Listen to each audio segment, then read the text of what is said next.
Hola chicos, buen día, ¿cómo están?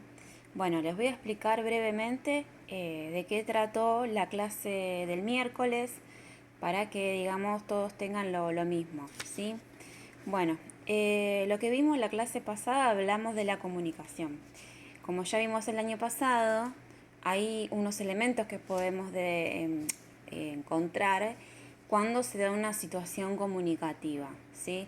Ya sea cuando dos personas están hablando, por ejemplo, en el caso que quise graficar, o cuando leemos el diario, o cuando saludamos a un vecino con la mano, o cuando vamos manejando y vemos un semáforo en rojo. Es cuando hay un agente, ¿sí? Un emisor, que nos quiere comunicar algo, ¿sí? A nosotros como receptores. No es solamente, como ya hemos hablado el año pasado, la comunicación no solamente no se da entre dos personas que están hablando, sino que hay múltiples situaciones comunicativas en la vida diaria, ¿sí? Eso como punto principal. Está una bandera, un gesto, un silencio, también puede comunicar. Bueno, brevemente lo que vimos. Emisor, quien emite el mensaje, ¿sí? ¿Qué es lo que se quiere decir? ¿Sí? Que es lo central de la situación comunicativa, que va hacia un receptor. Este mensaje está, digamos, codificado, tiene un código, un lenguaje, que puede ser lingüístico, cuando se utilizan palabras, ¿sí? Que depende de un idioma, ya sea escritas o orales, por ejemplo, una carta, cuando hablamos, ¿sí? Lo oral, lo escrito, pero que se utilizan palabras. Acá puede ser código entonces lingüístico o no lingüístico, cuando se utilizan señas, banderas, gestos, ¿sí? Como les hablaba en el caso del ejemplo del semáforo. Bien, todo muy lindo hasta acá, pero la comunicación no es tan sencilla como parece, sino que podemos encontrar diferentes condicionantes que van a influir en el receptor, en la persona que trata de decodificar lo que me está diciendo el emisor, y el emisor, ¿sí? Condicionantes, como la palabra lo dice, condicionan esta situación comunicativa. Los condicionantes pueden ser las competencias, o sea, las competencias son los saberes, ¿sí? Lo que sabe tanto el emisor como el receptor de la lengua, ¿sí? Del conocimiento del vocabulario. Si yo estoy transmitiendo en un mensaje a un emisor que no conoce las palabras, ¿sí? En un vocabulario muy difícil, este mensaje no va a ser interpretado, ¿sí? Porque no estamos en las mismas condiciones, ¿sí? El condicionante del no conocimiento de la lengua, ¿sí? Del no conocimiento de algunas palabras, va a hacer que el receptor no entienda bien este mensaje o lo malinterprete. De las señas, ¿sí? Hay señas que quizás no conocemos o no comparten tanto emisor como el receptor, entonces otra vez lo mismo, el mensaje no se va a efectuar de manera correcta. También condicionantes son las situaciones psicológicas, ¿sí? La personalidad de cada uno influye en la comunicación, lo afectivo, ¿sí?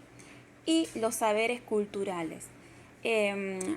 Hay saberes que son propios de las regiones, saberes que son propios de las culturas, ¿sí? Como los hechos históricos, que si hablamos, por ejemplo, con un español, quizás, por ejemplo, del peronismo, ¿no? El peronismo es algo particularmente argentino, ¿sí? Que habla de nuestra historia.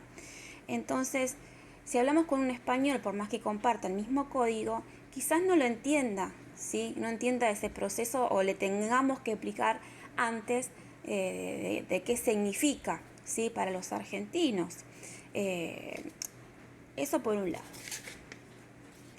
Después también hablamos de las variedades lingüísticas, ¿sí? Las variedades lingüísticas es cuando en el mismo idioma hay diferencias. Por ejemplo, en el español, ¿sí? Podemos encontrar algunas diferencias con respecto a qué, con respecto a la edad, ¿sí? La variedad de cada hablante se denomina lecto o idiolecto. Cada uno de nosotros tiene un propio idiolecto que va a depender de tres factores fundamentalmente. De la edad que tengamos, ¿sí? El lecto de ustedes no es el mismo lecto que puede tener una persona mayor o un chico de 5 años, ¿sí? Utiliza otras palabras, ¿sí? Otras frases, ¿está? Por más que hable la misma lengua. También depende del lugar de origen y residencia.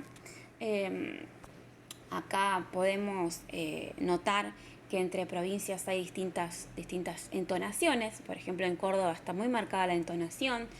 Puede haber diferencia de palabras. Por ejemplo, en una provincia una cosa se dice de una manera y en otra se dice de otra, ¿sí? Esto tiene que ver con el dialecto. También se ve muy bien en el castellano neutro, en el castellano o español de México, que utilizan palabras que nosotros las decimos de otra manera. Por ejemplo, en vez de heladera dicen nevera, en vez de estacionar dicen aparcar, etcétera. Hay muchísimas, ¿sí? Y depende también del sociolecto, se refiere a la profesión o ocupación que tiene esa persona que habla el español, ¿no? Si esa persona que habla el español es un médico, va a utilizar palabras que son propias de su profesión. Y si nosotros no compartimos esa profesión, quizás hay cosas que no podamos entender por más que hable la misma lengua.